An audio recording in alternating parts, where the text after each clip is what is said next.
So it's story time. I have a story to share with you guys. And it revolves around HIV, which, is a sensitive subject, obviously, especially for gay men. So I'm just putting that out there.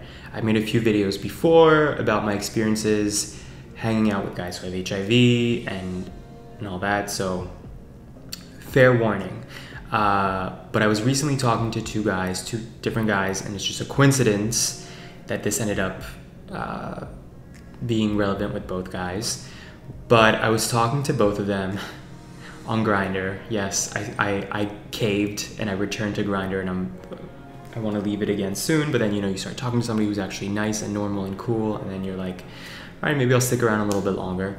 Anyway, I was talking to both of these guys, both cool, both fun to talk to, easy to talk to. And I've noticed that when guys fill out their profiles on an app like Grindr, but they fail to mention their HIV status, it always makes me think, oh, this person's probably HIV positive and just doesn't feel like filling that part out because, they don't want to put it out there, they don't want to promote it, they don't want the judgment or whatever, right? So with these two guys, after a handful of days of talking to them, I was like, hey, do you know your HIV status?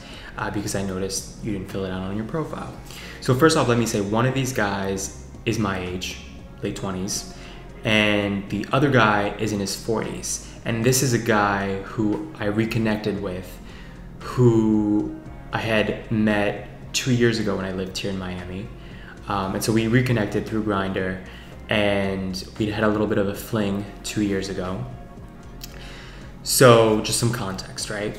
And it was so interesting to me how differently they reacted to this question.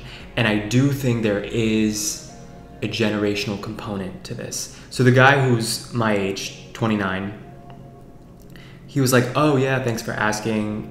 I'm positive and undetectable. And it was just clear, transparent, got to the bottom of it, and that was it. And the other guy in his 40s was like, well, there's certain things I prefer to talk about in person.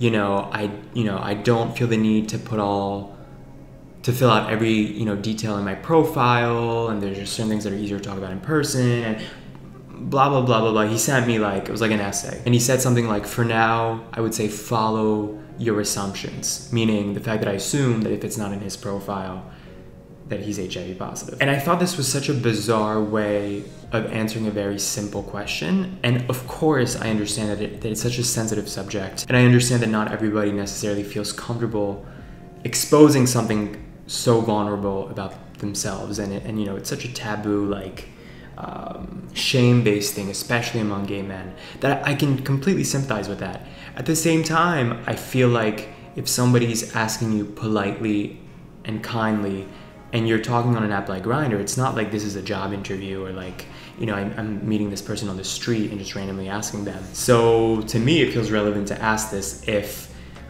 we continue this dynamic that had been very flirty up to that point. So when he responded this way, it also really irked me because I feel like this is your way of saying you're HIV positive, but you don't feel comfortable saying that. And I was just thinking back to 2 years ago when I fooled around with this guy and he never told me his status. Now this has happened to me before. I made a video about this when I messed around with a guy in Los Angeles, and I found out after the fact that he was HIV positive. Not from him, by the way. And this really irked me because I feel like that's the one situation where it's your responsibility to share that with the other person. I just feel like I don't care if you're undetectable, I don't care if you're the healthiest living person with HIV. To me, when you have this status, I feel like you owe it to the other person to be honest and to be frank. Maybe that's just my opinion, but that's how I feel. I feel like if I was HIV positive, I would make sure that it's mentioned before I go to bed with somebody. So with the guy my age who told me, I was like, listen, I really appreciate the honesty. You seem really cool. If you're open to be friends, I would love to be friends, but I personally just don't feel comfortable dating somebody with HIV. I've never been in a relationship, not that experienced, honestly, when it comes to dating, at least healthy, positive dating experiences. So for me to throw myself into something that is more complicated like that is not something I'm looking for at this time in my life, and that might change later on. But as of now, I don't feel comfortable dating somebody with HIV. So I told him this frankly, and I said, I would genuinely like to be friends. I don't know many people here in Miami. And he was so easygoing about it. He was like, totally, I understand. Let's go get a drink or coffee later this week. I was like, perfect. Now with the guy in his 40s, it could have been the same thing. Like I could have been fine with friendship as long as that hadn't happened 2 years ago. And so when he followed up to see if I was still interested in connecting, I was like, look, I don't like that this happened 2 years ago. I feel uncomfortable about it. And I don't really feel comfortable dating or hooking up with somebody who's HIV positive. So I don't really know where that leaves this dynamic. And he again sent me like an essay where he said, well, I never really said that I was HIV positive. I just told you to go off of your assumptions. There are certain things that are better to talk about in person. And, 2 years ago, I mean, it wasn't anything, really intense or hardcore and blah, blah, blah, blah, blah. And I was just like, all right, I'm not responding to this.